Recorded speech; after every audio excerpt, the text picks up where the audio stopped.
Shalom Bapak Ibu. Shalom. Bagaimana kabarnya? Luar biasa. Semua ya. Izinkan saya mengucapkan selamat hari Natal. Hari kita sama-sama Natal. Tapi saya nggak bisa hadir Bapak Ibu. Saya sayang sekali. Tapi saya melihat itu meriahnya Natal di tahun ini ya. Juga selamat menjelang kita masuk di tahun yang baru. Bapak Ibu, tadi kalau kita melihat kesaksiannya Budian, kayaknya enak ya, anaknya di beasiswa, semua bisa lulus ini. Bapak Ibu. Sebenarnya semua itu bisa juga kita alami Bapak Ibu ya. Karena segala sesuatu yang kita alami sekarang ini adalah hasil taburan kita di masa lalu. Apa yang kita tabur di masa lalu, kita tuai di masa sekarang. Apa yang kita akan tuai di masa besok yang sebenarnya itu adalah taburan kita sekarang. Kalau kita menabur masa lalu yang baik, pasti akan menuai hal yang baik. Kalau hari ini pula kita akan menabur hal-hal yang baik, kita percaya bahwa bulan-bulan berikutnya kita pun akan menuai yang terbaik dari kita ya. Sepanjang tahun banyak pergumulan ya, tadi seharusnya ada 2 yang bersaksi, harusnya ada banjir kesaksian Bapak Ibu ya tentang kemurahan Tuhan yang terjadi sepanjang tahun, tapi cuma 1 ya, tapi minggu depan sudah banyak yang bersaksi lagi. Kenapa? Karena kasih Tuhan tidak pernah meninggalkan kita ya. Saya akan mengajak Bapak Ibu bersama-sama belajar satu firman Tuhan sebagai penutup di tahun 2003 dan sebagai start persiapan masuk di tahun yang baru, supaya di tahun yang baru ini perjalanan kita semakin hari semakin cepat ya. Kenapa? Karena perubahan dunia ini berubahnya sangat cepat. Kalau kita tidak berjalan dengan cepat, maka kita akan tergilas oleh perubahan, kita akan tertindas oleh perubahan, bahkan kita bisa ketinggalan keluar dari Tuhan ya. Banyak yang terjadi semakin cepat Bapak Ibu ya. Saya akan mengajak Bapak Ibu membaca di dalam Injil Lukas pasal 6 ayat 46 sampai 49 ya. Injil Lukas pasal 6 ayat 46 sampai 49. Kita akan baca saling bersautan. Saya akan baca ayat yang ke-46, kemudian Bapak Ibu 47 dan seterusnya ya. Saya akan beri tema pada hari ini menjadi pribadi yang tak tergoyahkan. Menjadi pribadi yang tidak tergoyahkan ya. Karena tahun 2004 kita tidak tahu apa yang terjadi. Kalau tahun 2023 kemarin kita melihat Indonesia dalam pemeliharaan Tuhan. Di luar sana banyak kekurangan, bahan makan yang kurang, banyak rakyat yang mengalami kemiskinan. Bapak Ibu, kita masih menikmati kasih karunia Tuhan karena Indonesia adalah banyak orang-orang yang terus berdoa sehingga Tuhan berkemurahan ya. Kita akan masuk di tahun yang baru, kita akan persiapkan diri kita supaya kita menjadi pribadi yang tangguh, yang tak tergoyahkan oleh perkembangan dunia, yang bisa menyeret iman kita keluar dari Kristus ya. Injil Lukas pasal 6 ayat 46 sampai 49 demikian. Mengapa kamu berseru kepadaku Tuhan, Tuhan, padahal kamu tidak melakukan apa yang aku katakan? 47. Setiap orang yang datang kepadaku dan mendengarkan kata-kataku serta melakukannya, aku akan menyatakan kepadamu yang segala yang dapat bersamakan. Ia sama dengan seorang yang mendirikan rumah. Orang itu menggali dalam-dalam dan meletakkan dasarnya di atas batu.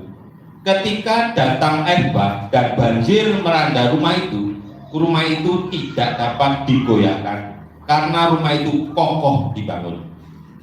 Tetapi barang siapa mendengar kata-kataku, tetapi tidak melakukannya, ia sama dengan seorang yang mendirikan rumah di atas tanah tanpa dasar. Ketika banjir melanda rumah itu, rumah segera roboh dan temboknya rusaknya. Amin. Kita akan belajar ayat ini Bapak Ibu sebagai modal kita untuk masuk di tahun yang baru ya. supaya di tahun yang baru nanti kita betul-betul menjadi umat pemenang, tidak gampang goyah, tidak gampang jatuh, tidak gampang dipengaruhi. Sekarang ini lagi perubahannya cepat sekali. Jadi orang yang beriman sama Tuhan bisa keluar dari imannya karena dia tidak mempunyai kekuatan bertahan. Bapak Ibu, ya, ada seorang Mbak Tuhan, Bapak Pendeta Bajor Tato Setiawan, dalam bukunya dia berkata, ini tahun-tahun penuaian besar-besaran, tetapi iblis itu selalu berusaha menggagalkan panen itu. Jadi akan banyak orang percaya, tetapi iblis berusaha menghambat. Ya, kita akan masuk yang pertama. Ya, mengapa kamu berseru kepadaku Tuhan, Tuhan, padahal kamu tidak melakukan apa yang aku katakan? Ini Yesus berbicara. Kalau Bapak Ibu membaca di ayat sebelumnya, Yesus berbicara kepada murid-muridnya dan beberapa orang yang mengikuti dia, yang telah mengalami zaman kesembuhan dan mujizat.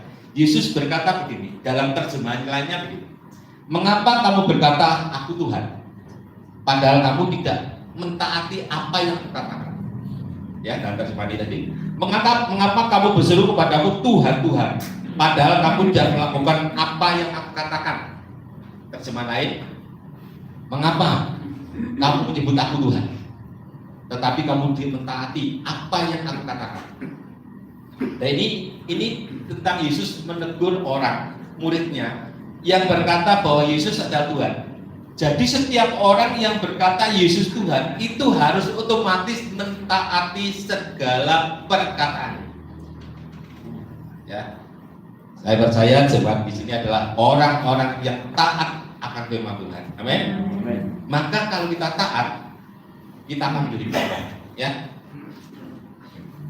Yesus begini, setiap orang yang datang kepadaku, mendengar perkataanku dan melakukannya, sama dengan orang yang sedang mendirikan rumah. Jadi setiap orang, setiap Bapak Ibu pagi berdoa, mendengarkan suara Tuhan, berarti membaca firman dan mentaatinya dalam perbuatan kita setiap hari, itu sama dengan orang yang sedang membangun rumah. Ya, di ayat 2 ya. Setiap orang yang datang kepadaku dan mendengarkan perkataanku serta melakukannya, aku akan menyatakan kepadamu dengan siapa ia disamakan. Ia sama dengan seorang yang mendirikan rumah.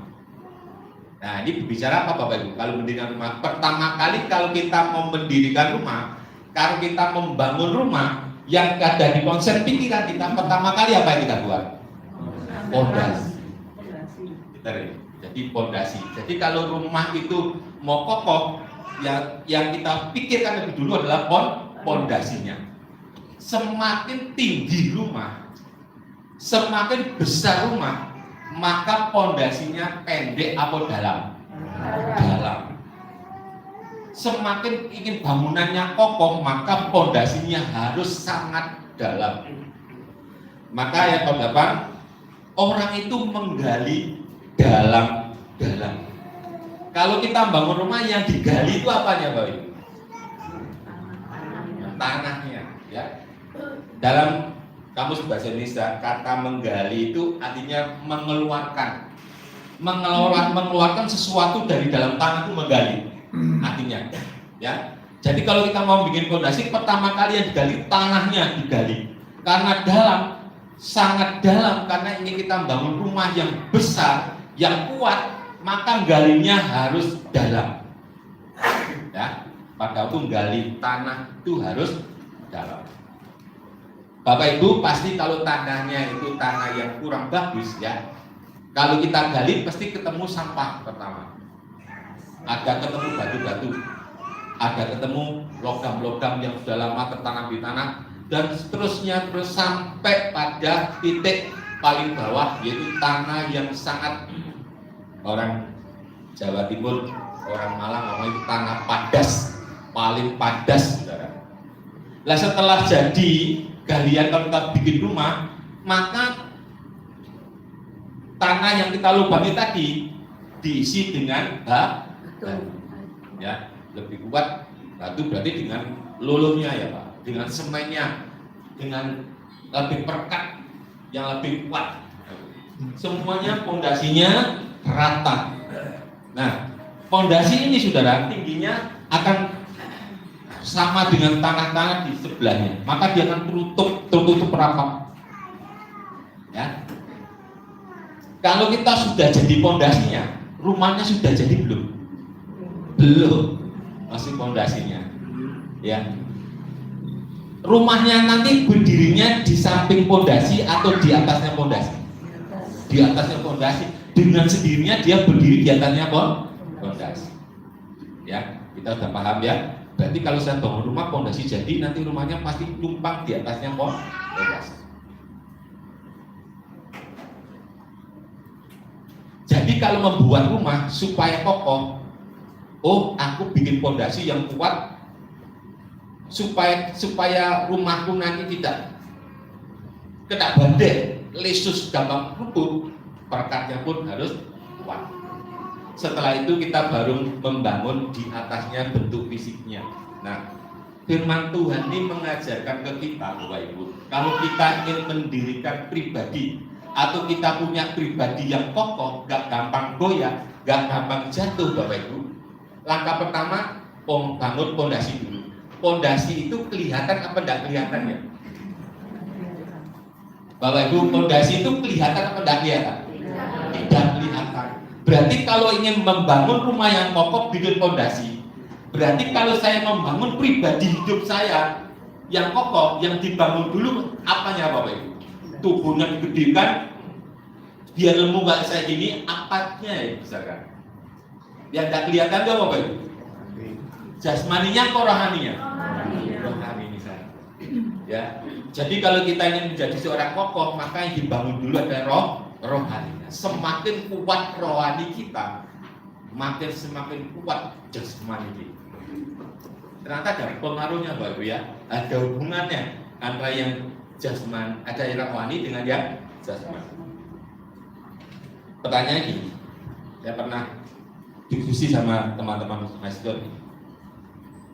Kalau bangun rumah itu penak Mas, karena yang digali bentuk fisiknya itu tanah.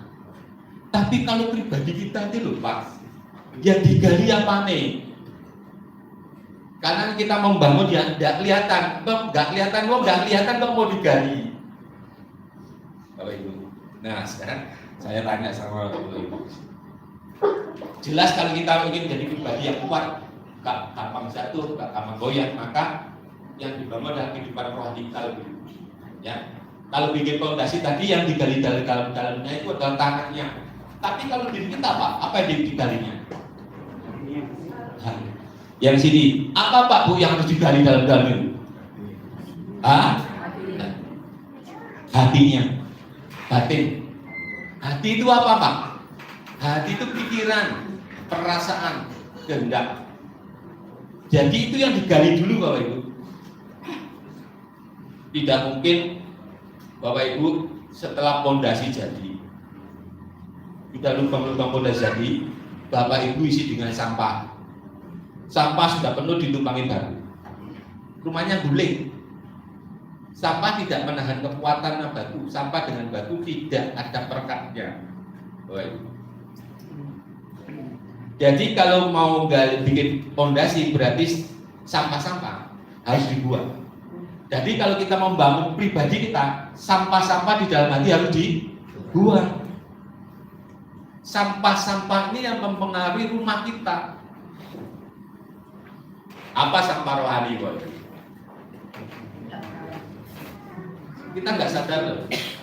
Kalau setiap kali kita nimbul sampah-sampah setahun kita nggak sadar. Pernah nggak kita marah sama istri? Istri ngomong sama kita pernah nggak? Pernah. Tapi kita langsung kalau marah nggak? Marah. Setelah itu selesai. Tapi bukan selesai. Dia tinggal di dalam batin yang paling bawah. Tadi saya bingung tadi malam Bapak Ibu. Tuhan, Nanti cara nih menyampaikan ke jemaat ini opo. Aku tak ambil film Yunus ya. Gusti kamu nih, apa di wabah di Makassar di kami di orang ambil Yunus terus saya bosen. Jadi ya nggak jadi tak setel. Padahal ini bisa gampang sekali, Pak. Apa itu kenal Sita Yunus kan? Nah, sekarang nanti buka sendiri ya. Yunus pasal 1 ayat 1 sampai 15. Pada waktu Yunus itu disuruh Tuhan ke Niniwe, dia nggak mau. Dia pergi kemana? Tarsis. Tarsis itu jaraknya 4.000 kilo dari Prabowo. Sedangkan kalau ke Niniwe cuma 885 km, lebih dekat. Dia nggak mau. Oh, berarti Yunus itu orang nggak taat, Pak. Iya, Yunus terkenal sebagai seorang yang tidak taat. Tapi kan kita nggak pernah tahu alasannya Yunus. Ya, kita beritahu alasannya ya sedikit. Kalau kita baca ensiklopedia tentang Yunus, Bapak Ibu, setelah Raja Salomo itu meninggal, Israel terpecah menjadi 2. Ya, pernah kita tahu. Lah, di zamannya Raja Yerobeam yang kedua, itu Yunus hidup di masa itu. Nah, karena orang-orang Israel ini tidak taat sama Tuhan, maka Tuhan izinkan bangsa Asyur menyerang orang-orang Israel. Ya, orang-orang Niniwe ini ibu kotanya dari Asyur, ya. Dari bangsa Asyur itu bangsa yang menjajah Israel. Orang Israel itu diambil semua, saudara. Kalau saya lupa perjalanannya diambil semua, yang pinter-pinter diambil semua, pedagang-pedagang dipindah semuanya. Dan kalau saya baca kejahatannya tentaranya Asyur, saudara, dia suka menguliti, saudara. Saya punya videonya, tadi mau tak setelin, malah Pak kok nyetelin waktunya ketahuan. Orang-orang kulit tentara Assyria itu suka menguliti kelentek kulitnya itu, saudara. Orang-orang Israel itu kulitnya kelentek ini. Nah, ditangkap, prajurit Israel ditangkap, diperletek ini, saudara. Terus dikuliti kulitnya ini, saudara. Itu yang pertama. Yang kedua, kalau ada perempuan hamil, tali sana kan dipegang. Kan ini belek, saudara. Belek ini, saudara. Nanti bayinya ini buat taruhan. Lagi ada perempuan. Nanti kalau bayinya nih, enggak semua prajuritnya coraknya bayi. Lempar. Kalau kita melihat itu sedihnya luar biasa, saudara. Ada yang dibunuh, ada yang diperkosa. Nah, itu Yunus hidup zaman itu, saudara. Makanya Yunus itu sangat benci sama orang-orang Niniwe. Niniwe itu ibu kotanya Asyur, besar, kaya, emas, perak ada di situ. Karena jaranya masuk ke situ, Bapak Ibu. Yunus menjadi orang yang dendam sama orang-orang Asyur, orang-orang Niniwe. Lah pada waktu Yunus lagi tidur, Allah memanggil dia untuk datang ke Niniwe, memperingatkan agar orang-orang Niniwe ini bertobat karena kejahatannya sudah sampai kepada Tuhan. Oh, Yunus merasakan Niniwe. Dia tahu Niniwe jahatnya itu enggak. Tetapi dia pergi juga dari rumahnya ke Yahud. Pada ke Yahud dia pilih kapal tidak ke Niniwe, tapi dia pilih ke Tarsis. Lebih jauh lagi, 4.000 kilo dari pelabuhannya. Seharusnya kalau ke Niniwe cuma 885 km, lebih dekat. Oh, iya. Tetapi dia nggak mau. Kenapa? Dia benci sama orang Niniwe. Kenapa orang Niniwe ini Tuhan mau dikasih pemberitahuan untuk selamat? Mengapa Tuhan mau berikan kesempatan mereka untuk tidak dihukum? Niniwe nggak mau. Dia salah kok. Dia sudah menyiksa saudara-saudaranya. Yunus melihat orang-orang Asyur itu membunuh, menguliti, sakit hati, dendam, kecewa, dia marah, bahkan dia membunuh orang Asyur, tapi dia tak bisa. Tentaranya Asyur sangat kuat pada waktu itu, Bapak Ibu. Sehingga Yunus itu menjadi orang yang sakit hati, yang marah, yang benci, yang dendam untuk membunuh bangsa Asyur. Dia pergi. Sedangkan kapal ini kalau kita lihat baca lagi di ensiklopedia, ini bukan sekali perjalanan. Kapal ini saya baca 3 tahun sekali. Kapal ini PP dari Prabowo ke Tarsis. Yang dimuat adalah emas, mineral, perak, tembaga. Jadi sudah biasa, badai-badai di laut yang itu sudah biasa. Nakodanya sudah biasa berlayar dari pelabuhan Yapu ke Tarsis yang 4.000 km sudah biasa. Tetapi saat Yunus masuk itu langsung turun di dalam geladak kapal paling bawah. Dia tidur. Setelah kapal itu mulai berlayar, Bapak Ibu, angin topan yang sudah biasanya datang tuh mapak kapal, saudara. Jadi kapal yang biasanya nakoda banting kanan, turunkan kiri, tidak mampu, saudara. Ngobat mabit kalau kita lihat filmnya, dia hampir tenggelam. Sudah tidak ada kekuatan lagi nakoda kapal itu memanggil kemana itu penumpangnya tadi. Semua berteriak mencari pertolongan Tuhan, dia tidak ada. Dia ada di bawah Tuhan. Nakoda memanggil Yunus naik. Akhirnya Yesus ditanya, dan akhir ceritanya Yunus ngomong, aku lo buangan. Tapi nakoda kapal tidak. Dia mau buat muatan yang lain, bahkan dia mendorong kapalnya kembali ke darat. Yunus ngomong lagi, aku lo buangan di laut. Tapi tidak mau. Ya, intinya apa Bapak Ibu? Nanti baca sendiri ya. Yunus itu gambaran sifat kebencian, kemarahan, sakit hati, kecewa, kepahitan. Kapal itu bicara pribadi kita. Hati kita di dalam kapal ini ada yang di bawah itu, saudara ya, yang tempatnya tidur Yunus tadi namanya batin.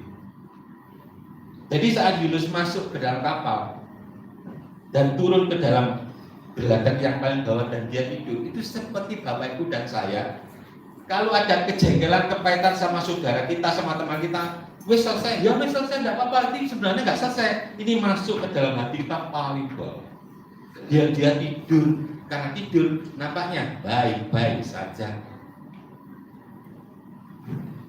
Dulu nggak percaya bagi saya. Ini saya terima rema dari Tuhan ini bulan September tahun 2004. Pada waktu saya tinggal di Ngawi, pertama kali saya jadi supir antar jemput saudara. Saya terima ayat ini. Tuhan bilang kerjakan ayat ini. Saya bilang sama istri, apa maksudnya ini? Tuhan bilang, Yunus yang ada dalam hatimu keluarkan. Saya nggak punya salah apa-apa, tapi saya juga aman-aman saja. Tapi 3 kali lagi, Yunus yang ada dalam dirimu keluarkan. Sehingga saya tanya lagi, saya belajar lagi, apa tuh maksudnya Yunus dalam hati saya? Ternyata itu kebencian, sakit hati, kejengkelan, kekecewaan, dendam, kepahitan yang sudah dianggap tidak ada, ternyata hidup di batin saya. Sehingga pada waktu awal saya di Ngawi, Tuhan ngomong keluarkan Yunus. Pertama yang saya datangi pada waktu itu adalah ayah saya almarhum. Mungkin jemaat kalau ya mesti tahu cerita saya. Ada seorang ayah membunuh anaknya.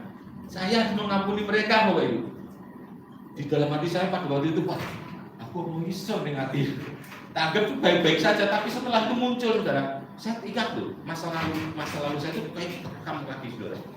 Bagaimana dia merasakan menghajar saya, membuat saya mau meninggal, itu muncul, saudara, di pikiran saya pada waktu. Tetapi karena saya ini bosan larat, Bapak Ibu, saya nggak mau saya aku tak pulang ke Malang ya. Ini jadi saya usaha itu masih sor-soran itu, saya pakai terpam. Tapi hati saya selesaikan itu keluarkan Yunus. Lihat keluarkan Yunus itu di mana Tuhan. Hati saya ngomong, Tommy bapakku. Nah, kok bapakku berarti sakit hati ini bapakku langsung muncul saudara pada waktu. Saya datang, saya berangkat sendiri naik transport, saya nemu ayah saya dan tak telepon saya sudah berangkat di Malang. Saya ketemuan Pak di Hotel Pajajaran. Saya bermalam di Hotel Pajajaran, saya ketemu ayah saya di mobil. Saya nangis kalau Ibu tak buka pintunya itu tutup dia kaget. Saya minta maaf Pak, pegang tangan ini nangis, saya sakit hati, dendam. Bapak membunuh saya di mobil, saya sering-sering. Saya sering-sering di mobil tak ungkapkan sakit hati, saya tak ungkapkan sama bapak saya, dia bingung. Apa sudah bapak yang salah sudah. Nah selesai, sekarang saya mencintai bapak, saya masih bapak. Di dompet ini pada waktu saya ini nggak punya rencana, jadi pada hati saya keluarkan uang, tak keluarkan biasanya ada, kena 500 di dompet. Pak, ini nanti buat bapak beli baju, enggak, banyak meninggal, enggak usah. Tahun 2004 sudah 500.000 pada waktu itu. Ditolak saudara. Enggak. Tapi saya kasih kan, bapak kasih. Saya peluk dia, Pak, kamu nanti pengen sana apa? Saya ikut teman saya akan di Pajajaran. Karena saya lagi belajar praise and worship saudara di gereja Petani pada waktu itu di Gotong Royong. Saya lagi belajar di situ pada waktu. Jika nanti aku nurut pulang. Dan selesai saya pulang, hati ini rasa saudara. Gak nek diceritani, plong, damai. Pulang saya buyang-buyang sama istri saya. Udah selesai, saya tahu saya datang di rumah itu pembeli baris, saudara. Antri Pak sembako. Saya bingung, saya datang. Istri saya sama pegawai saya. Jadi saya ngelangi, saudara. Dalam waktu 2 hari muncul lagi, saudara. Kalimat muncul lagi. Lek sampah situ didudul, saudara. Mesti muncul lagi ya. Muncul, saudara. Bosmu, majikanmu. Jadi yang kedua itu saya langsung datangi majikan saya. Izin lagi ya, saya travel lagi ke Malang. Saya ngajak Ella adik saya itu. Saya datang ke kantor saya, tak bawai makanan, saudara. Karena orang namanya mengampuni orang itu tidak gampang, saudara. Ternyata tidak semudah itu ya. Jadi hati ini betul-betul diperas, saudara ya. Jadi saya datang ke mereka, saya kasih makan. Saya minta maaf sama pimpinan saya, satpamnya dan karena ada mungkin Mas Yubi satu kantor dengan saya. Bosnya kalau marah-marah gimana itu? Tapi ATM saya bawa, saudara. Jadi saya minta maaf, nomor ATM-nya dia kan saya hafal, Bu, nomor ATM-nya diganti karena saya hafal. Jadi saya minta maaf semuanya sama karyawan semuanya. Kalau yang tadi yang saya bunuh ayah saya, mungkin ada Mbak Susti ya, kasih ada masih. Saudara, ternyata setelah saya mau mengampuni, melepaskan perempuan itu mengubah ekonomi saya, Bapak Ibu. Jadi saya puji Tuhan pada waktu itu berubah ekonominya.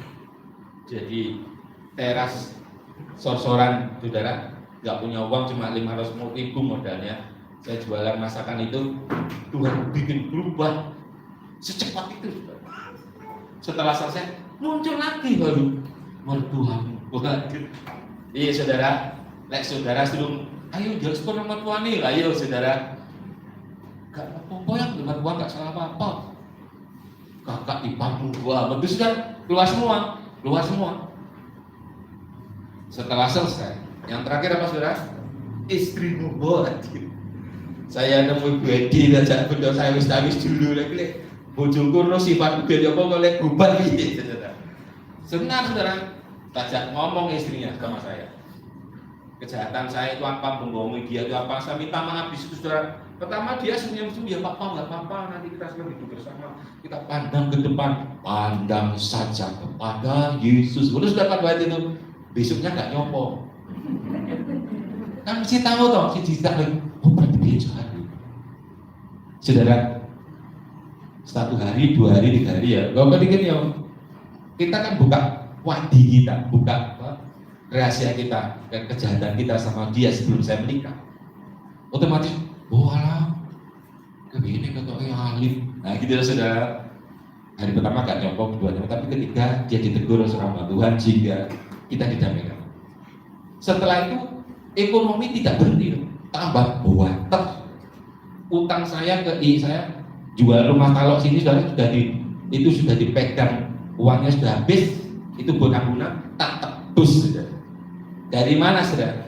Berkatnya setelah saya membuka kehidupan kerohanian saya lebih dulu, ekonomi ngikuti loh. Dan pada waktu saya tidak mungkin menyokolkan diri sama Feli. Setelah saya mau merendahkan diri saya, saya yang sakit hati mendatangi ayah saya almarhum. Saya sakit hati mengenai pimpinan saya almarhum, satpamnya, guru-guru semuanya, termasuk Mas Yubi karyawannya satu-satu. Semuanya setelah saya, teman saya, mertua saya. Hati ini rasanya kayak plong, ada damai. Saya sak geletak-geletak tidur langsung orang kan. Kowe iki penak lho Pak. Sak geletakmu langsung turu. Besok bangun terus kan. Lah sih dipikir apa orang dipikir. Kita coba jalan sama Tuhan. Sampah itu saudara harus dikeluarkan. Bapak Ibu pasti sakit hati sama istri, pasti nggak mungkin nggak. Bapak Ibu ada yang nggak sakit hati sama istrinya, ada katakan, ayo siapa Bapak Ibu? Maaf, siapa bapak-bapak yang nggak pernah sakit hati sama ibunya? Angkat tangan.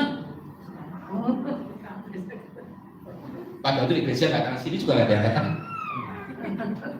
Ibu bapak-bapak siapa nggak pernah sakit hati sama istrinya? Angkat tangan. Ya. Ibu-ibu, siapa yang tidak pernah sakit hati sama suamimu? Angkat tangan. Gak ada. 3 gereja sama gak ada. Ada sesuatu di dalam hati yang sudah tidur. Kayak Yunus tadi loh. Itu kudu didudukan di tangannya Bapak Ibu. Yunusnya itu. Keluar.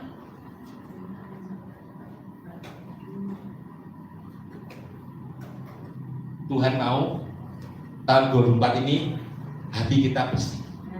Supaya kita menjadi pribadi yang kokoh, yang tangguh. Kenapa? Karena Tuhan butuh tentara-tentara yang tangguh. Masih ingat Bapak Ibu? Mengapa kita diajari Tuhan setiap hari dengan problem baru, masalah baru, masalah baru, masalah baru? Kita dilatih menyelesaikan hal-hal kecil seperti ini. Karena kita adalah tentara Allah. Pada akhirnya kita akan bersama-sama dengan Dia memerintah dunia. Lek kita luyu kena iki wis moto. Loh, lah nanti tak jadi Tuhan pada waktu akhir zaman ditunjuk dari zaman di demo BKYT, di orang-orang tidak kenal Yesus. Gue tamatnya moto. Lah ini kan pemerintah bukan pemerintahan Kristus, saudara. Ya kan enggak seperti itu. Ya, oleh karena itu, mari saya punya kesaksian ini bukan tak alami sendiri, loh, saudara. Karena saya punya kesaksian seperti ini, ada jemaat, saudara. Dan ini gereja lain, saudara. Tapi datang ke gue, minta sharing sama kita. Saya cerita tentang Yunus, saudara. Makanya bosan istri saya, karena setiap orang datang konseling keluarga pecah. Saya cerita tentang Yunus, bosan saya. Ini keluarga seorang ibu ikut pengangkat pegawai negeri, tidak pernah katut karena dia Kristen. Suaminya bekerja di dinas kesehatan, tapi tidak pernah diangkat. Sukuan terus ya, karena nggak punya rumah, dia tinggal di puskesmas, numpang. Punya anak itu gemuknya itu 3 kali saya, Pak. Nah, saya gemuk nanti 3 kali saya kan sumber. Tapi tak jelas abuhnya itu gede gitu, saudara ya. Itu kalau makan, ini SD kelas 3 ya. SD kelas pertama kelas 3 ya. SD kelas 3 itu kalau makan saudara 6 piring habis. Pokoknya kurang manis ya. Nanti sudah hampir habis, terus muntah, tumpah ya di sini tumpah. Saya tumpah, dia belum ditumpahnya saudara. Itu mulai SD kelas 3. Terus dia cerita ke saya cerita tentang itu. Akhirnya singkat cerita ya saudara, saya datang ke rumah beliaunya, ini suami istri sama anak yang guling-guling tadi sih. Saya tanya, ibu, bapak, pernah nggak di dalam dirimu itu ada, tak cerita Yunusnya dulu. Saya cerita Yunus itu dia nangis saudara. Setelah nangis dia ngomong ini, Pak, saya telah berdosa. Kenapa? Karena pada waktu menikah saya sama istri ini, saya ngomong sama Pak Pendeta saya masih suci, tidak bersetubuh sama sekali. Tetapi saya sudah bersetubuh, Pak, sehingga saya ini ngapusi grade pendidikan ini. Waduh, bingung ya, apa cara diatasi saudara? Saya minta, kok saya pas ketemu ada tamu sama Tuhan pada waktu itu di tempat saya di kos saya itu ada tamu. Yang kedua saja lagi saudara, orang ini menyelesaikan problemnya seperti saya ini saudara. Melepaskan pengampunan istri sama suami, bulan nangis semuanya. Apa kayak saya herannya begini saudara, Tuhan itu baik ya. Saya pada waktu berbuat itu cuma dalam waktu 3 bulan itu berubah, ekonomi berubah, keluarga. Tapi ini tidak, keluarga ini makan waktu 8 tahun. Setelah 8 tahun kemudian, setelah itu dia sering ke tempat saya, sering sharing. Anaknya yang tidak mungkin tadi sekolah SMP, dia diterima di SMP negeri, tapi tetap digandol, tetap dikatrol. Tetapi herannya di kelas 2 SMP dia melejit, tubuhnya jadi bakal kurus, melejit sampai dia ranking 1 di SMP negeri, akan dimasuk SMA negeri juga bisa, melejit saudara.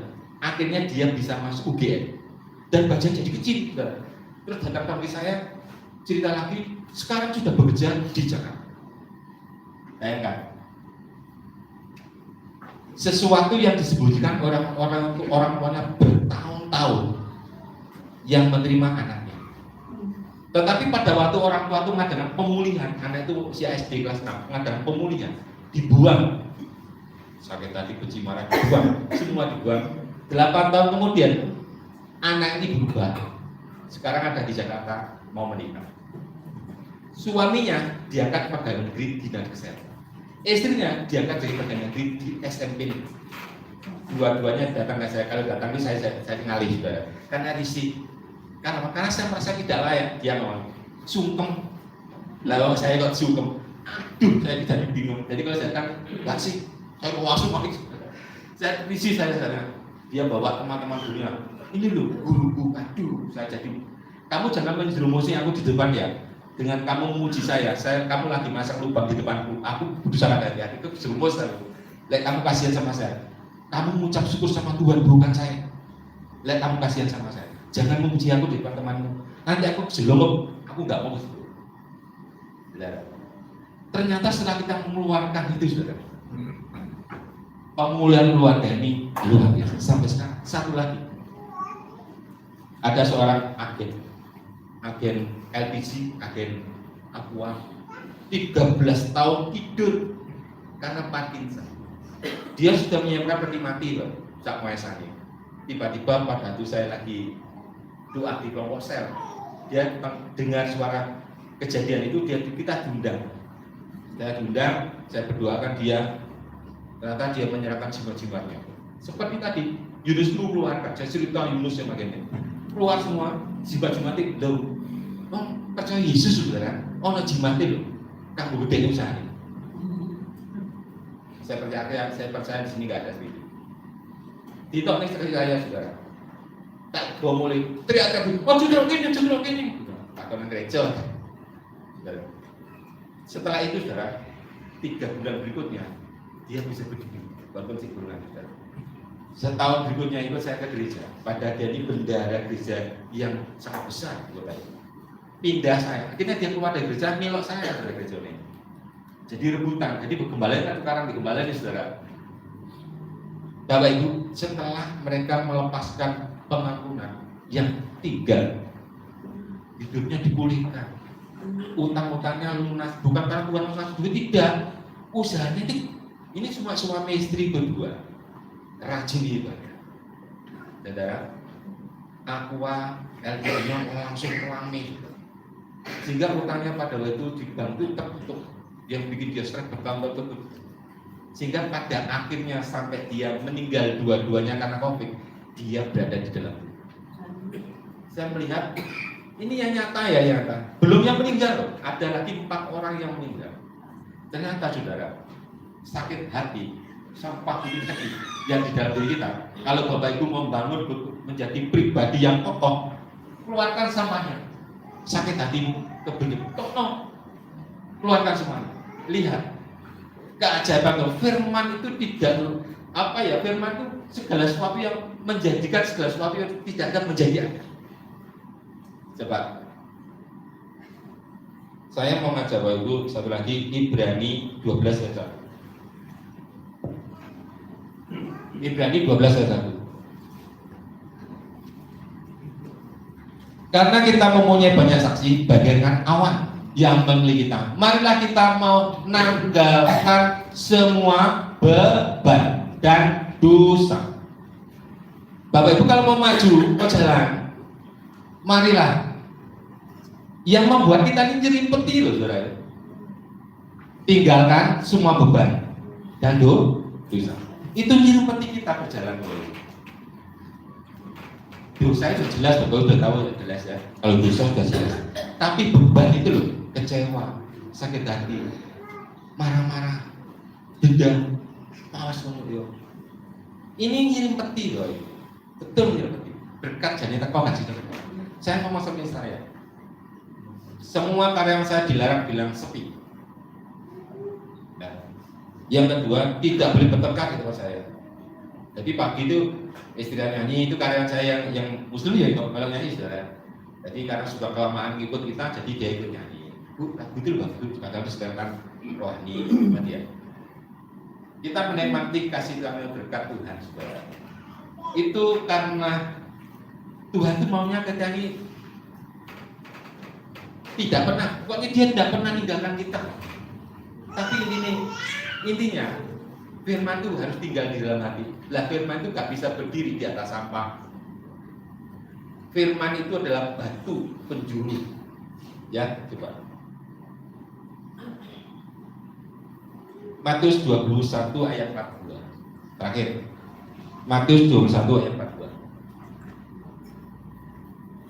Matius 21 ayat 42. Saya baca ya. Matius 21 ayat 42 ini. Kata Yesus kepada mereka, belum pernahkah kamu baca dalam kitab suci? Batu yang dibuang oleh tukang-tukang bangunan telah menjadi batu penjuru. Hal itu terjadi pada pihak Tuhan. Suatu perbuatan ajib kemarin. Batu ini itu siapa sudah? Yesus itu batu penjuru kita. Jadi pada waktu Bapak Ibu sudah membuang sampah di dalam hati, mengesalin, saya nggak kebuang itu jangan gini.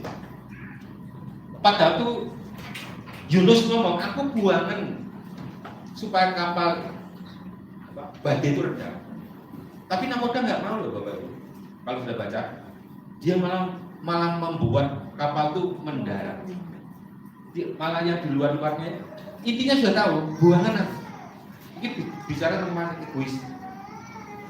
Ada orang ibu itu sebenarnya sakit hati pada anaknya. Tapi mau minta masalah gengsi loh. Kayak ini tadi loh. Sakit hatimu ini loh yang bikin masalah. Enggak, mungkin yang lainnya. Pada waktu saya ada sakit hati sama anak saya, saudara. Saya sama istri itu saya panggil anak saya. Dia nggak tahu kalau saya sakit hati. Saya nangis di situ, saudara. Sama anak saya. Saya nggak mau. Karena saya minta maaf ini bukan untuk kebaikan dia, tapi kebaikan saya sendiri. Istri saya juga sama. Ada seorang anak yang usia di bawahnya dia, saudara. Tapi dia merasa tersakiti. Mereka nggak merasa nyakit, tapi istri tersakiti. Dia datang, dia ngomong, perkataanmu menyakiti hati. Dia nangis, dia minta. Kalau kita melepaskan itu sudah tahu, kilo kepahitan sakit hati tidak tok nih. Itu seperti kita sedang Yunus dan tak nih, Yunus yang tak buang ke laut. Yunusnya kok dibuang ke laut? Karena tidak mungkin lagi diambil. Yunusnya dibuang aja Pak di sebelah sini aja ditarik. Enggak, Yunus dibuangnya ke laut. Sampah di dalam hati buangan, jangan diingat lagi, jangan diambil lagi. Itu maksudnya. Bapak Ibu, firman ini luar biasa. Ya, saya dapatnya 9 September tahun 2004. Sehingga kalau Bapak Ibu melihat ke tempat saya, Om Sakyus sama beberapa orang datang ke saya bukan rumah makan yang gede loh, bukan. Saya kaki 5 di pinggir jalan ini. Apakah karena kaki 5 berkat Tuhan tidak sampai? Apakah harus punya rumah makan besar baru Tuhan berkati? Nah, saya punya teman rumah makannya besar. Saya rumah makan bukan rumah makan, saya ngemper di pinggir teras. Tapi saya bisa melihat dan dia bisa melihat. Sampai dia bertanya, kenapa kamu bisa seperti itu? Itu Tuhan yang bikin. Tapi Tuhan mau saudara saya jadi pondasi nih, bikin pondasi. Kedua sih, jangan saudara. Aku wis rajin maca firman tiap pagi. Aku yo ibadah gak pernah ketinggalan kok. Bahkan aku yo doa puasa. Kan padha karo naruh batu. Aku berjalan mengikuti Yesus kok. Tapi batu nih numpang di atas sampah. Kalau ada badai bisa guling nggak? Bisa guling kalau bawa sampah kok itu. Tuhan mau galilah dalam. Gali dalam. Oh aku menyakiti istriku. Jangan takut saudara. Kita minta maaf sama istri bukan karena saya tunduk sama istri, bukan. Demi kebaikan kita. Suami istri nanti hidupnya di hadapan Tuhan itu tanggung jawabnya sendiri-sendiri. Istri nggak boleh nunut suami ini. Suami ini jadi pendeta, istri masih suka orang. Yeah. Makanya itu harus berjalan bersama-sama. Saya juga bimbing istri saya yang tegur saya, Pak, gue memang ini loh, gue ini hamba Tuhan orang oleh loh, aku hamba Tuhan loh. Ya saya salah, ya saya minta maaf. Semakin mudah kita minta maaf, semakin mudah itulah Tuhan memaafkan kita. Kalau kita tidak bisa memaafkan salah orang, itu perlu introspeksi diri loh Bapak Ibu. Kalau kita tidak bisa memaafkan kesalahan orang lain, introspeksi diri. Jangan-jangan Tuhan tidak mengampuni kita. semakin besar kasihnya pada kita, semakin besar juga kasih kita pada orang lain. Ya. Ini adalah bekal kita, Bapak. Saya dapat bekalnya ini 9 September 2004 yang mengubah segalanya. Orang sumber itu, kalau sumber itu ya datang, loh, kaya ngawi yang ngalangi kaya nek turen PP ya, neng kalok. Wingi wis teko saiki teko meneh. Dihitung sama dia, saudara. Kita oleh yang ini, kita ini, biru, duit wakil yo, aku utang ono nggih. Jadi saya pulang ke Malangi ini, kok mesti masih utang meneh. Lamamu udah tutup meneh, jadi saudara. Datang kemarin minggu datang kok datang, lamamu tutup meneh. Kok mesti ketemu utang meneh. Dikira kayak gitu saudara, bukan. Pak Andres udah lihat rumah saya itu kayak apa sih Pak? Apa kayak rumah makan dia? Enggak. Gak layak kalau sudah lihat. Ini ditarik pinggir teras ini. Tapi apa karena ditarik teras ini berkat gak? Oh, beda sebenarnya. Tuhan gak melihat bentuknya apa, tapi Tuhan melihat hati-hati yang sungguh-sungguh. Makanya Allah kita itu Allah yang luar biasa. Apapun pekerjaan saudara, jual gorengan, jangan takut. Di sana ada orang jual gorengan bisa beli motor, rumahnya baru. Kenapa? Saya selalu berkata, orang-orang di tempat saya ingin bertanya, kok cepet ya Pak, pemulihanmu kok cepet ya? Hatimu ini loh, Tuhan ngomong, kalau kau datang kepadaku, mendengar suaraku dan melakukan firman, itu sama dengan orang yang mendirikan rumah. Iya, orang itu adalah pertama menggali dalam-dalam, yang digali tanahnya. Jadi tanah hati kita digali dalam, buat sampah-sampah, buat apa yang berisi, nanti ditutup dengan batu. Batu itu firman. Kita baca firman setiap hari supaya nutupi fondasi. Setelah tertutup semua fondasi ini, omahe ngadegi pasti di dhuwur fondasi. Gak mungkin di sebelah fondasi, mesti numpangnya di atas fondasi. Omahe sing kelihatan fisiknya itu. Ada yang ngomong ini, enak Pak, wis sugih lho. Ono delok bangku, ono bangi duwe gak ono. Tapi apakah saya pergi terus bingung? Enggak, saya cuma bilang ini, Tuhan, besok saya suruh kemana lagi? Dapat pelayanan. Tuhan bilang, pada waktu saya masuk kuliah, kalau kamu diberi pelayanan, jangan ditolak, karena Tuhan yang perintahkan. Tapi kamu tidak boleh meminta jadwal pelayanan. Istilah ngomong, Pak, kowe ini wis nang Bandung, kowe wis nang kono, duit wis entek, iki gak ono. Iku mantu-mantu mari bunda ora maneh. Stop sik. Kowe iki lagi diundang nang Jogja meneh, stop sik. Terus pada ngomong ini, Pak, gak boleh enggak? Ini berkat berarti suruh berangkat ke Jogja ya ke Jogja Pak. Padahal saya diundang ke Jogja mengain sana cara, lah, iki kan yo, kan kita nggak mungkin sudah, saya dapat transportnya, dapat apanya dari, ini kan dari mereka. Dalam hati saya ini, kalau tak terima aku dapatnya ini, tak terima tak balik lagi saudara. Aku mau minta Tuhan kasih lebih lagi. Sehingga pada waktu saya dimanapun Bapak Ibu, saya menikmati kasih Tuhan itu tidak berkesudahan. Pada waktu saya dikasih PK ke Bogor saudara, pelayanan di Bogor, di amplop. Enggak, sudah cukup. Ini saya kasih kamu kok, ini PK-nya pokok buat kan. Tak terima Om, tapi tak balik lagi. Kok balik non? Lainnya kurang Om ini, bisnya, keretanya. Saya mau minta Tuhan aja. Ini Om nggak sama saya. Om itu tertawa saudara. Ternyata benar Bapak Ibu. Tuhan memberikannya lebih besar. Sehingga pada waktu saya menyempurnakan saya itu selesai itu, saya merasa Tuhan terima kasih. Yang tidak mungkin ternyata jadi kenyataan. Cuma mengandalkan kebenaran firman. Keuangannya sama, atur sesuai dengan firman. Bapak Ibu, ini adalah bekal bagi Bapak Ibu semuanya dan kita semuanya masuk di tahun yang baru. Mari jangan perasa silakan Bapak Ibu jangan perasa enggak, ini mesti kok. Bapak Ibu mau memaafkan, mau tidak memaafkan, silakan. Tetapi firman Tuhan mengajarkan, dan saya mengalami, 2 orang lagi mengalami, 4 orang lagi juga mengalami firman dinyata. Ternyata dengan mengampuni, dengan melepaskan semua sampah dendam sakit hati, kita seperti orang merdeka. Apa yang kita buat, apa yang kita kerjakan, Tuhan buat berhasil. Saya sudah bisa bersama. Lewat firman Tuhan, kita yang hadir ingatkan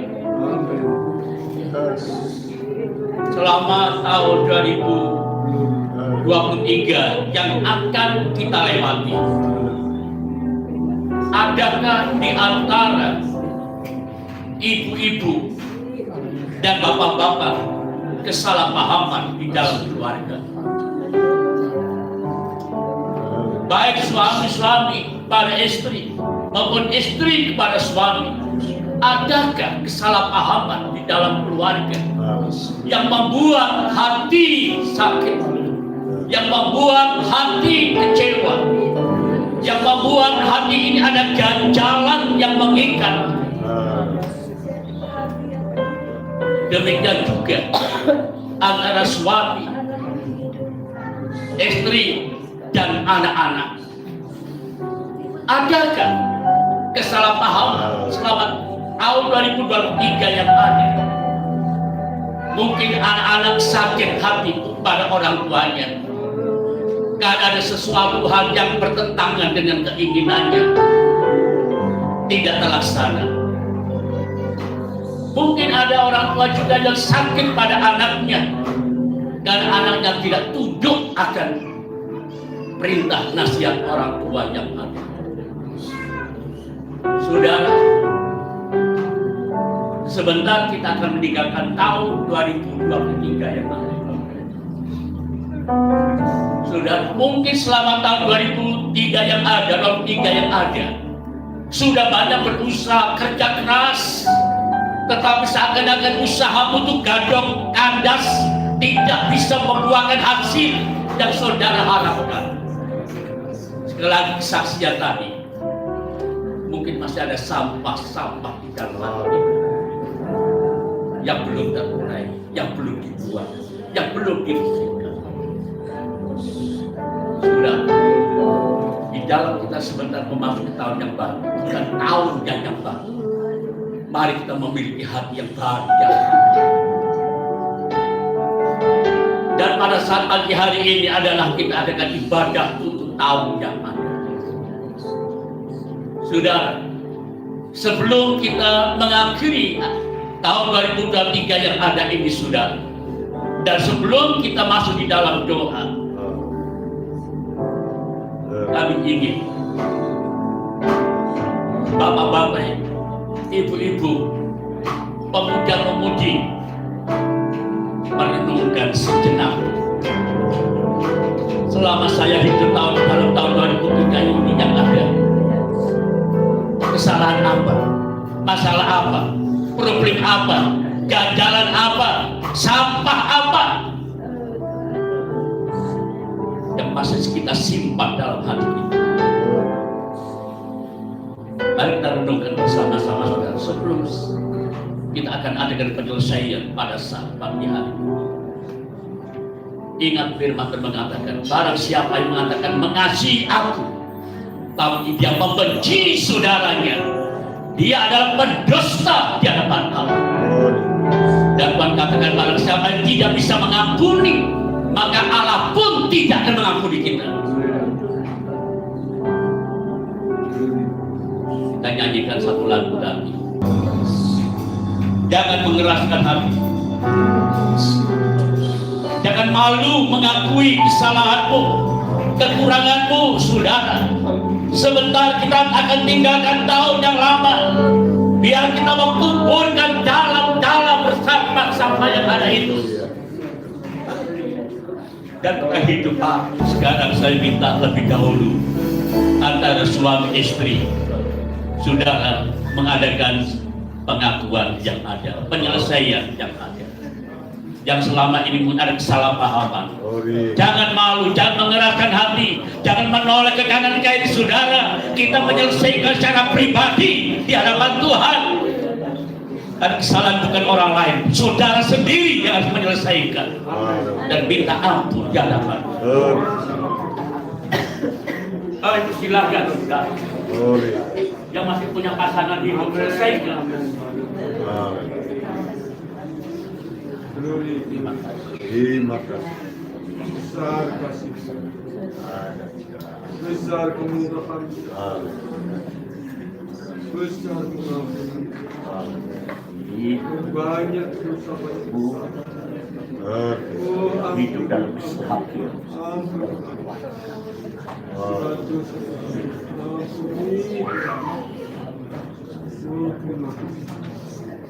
Terima kasih. Haleluya. Terima kasih. Haleluya.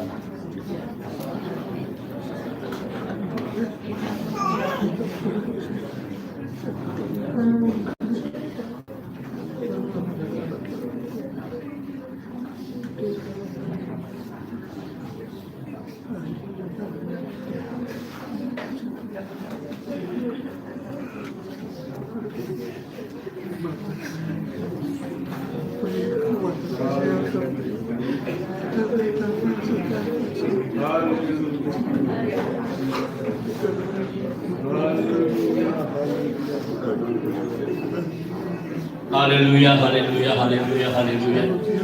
Haleluya. Tuhan sekali bagi kami yakin Tuhan, kami sejahtera tinggal tanpa kediaman orang-orang yang akan Tuhan. Dan diberkati oleh Tuhan, orang-orang senantiasa hidup mendengar firman Tuhan, yang melakukan firman Tuhan, yang seperti bangunan, seperti bangunan yang kokoh, yang berdiri atas dasar fondasi yang kokoh, dalam firman Tuhan yang kokoh. Terima kasih. Sekarang saudara, kalau antara suami istri anak berselingkuh, dan biar dalam tahun yang baru tahun nanti jangan diingat-ingat lagi. Saudara, sekarang bagi jemaat Tuhan, karena kita sepanjang tahun kita saudara berkumpul bersama-sama, mungkin ada di antara jemaat Tuhan yang pernah ada kesalahpahaman dengan si A, si B, tanpa disadari mungkin guyonan atau gimana. Tapi itu pernah menyakiti saudara. Yang saudara ingat sekali hari ini, tolong selesaikan juga. Saudara datang kepada siapa dan siapa yang pernah saudara sakiti, siapa yang pernah singgung yang